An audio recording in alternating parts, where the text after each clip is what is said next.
बाळो दियो जिलाए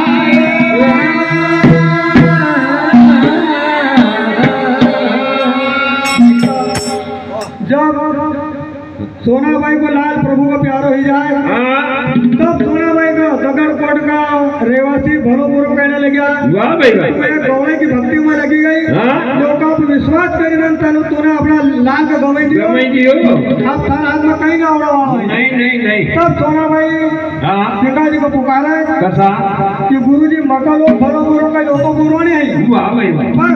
लोग तुमको भलो बुरो कह रहा है वाह ये बात तुमको बहुत बुरो लगी रो और आज पर किसी प्रकार भी यह दगड़ को डाउन पड़ेगा बिल्कुल तब पिताजी कहीं कर रहा है काय कर हरे जिले दियो रे दियो रे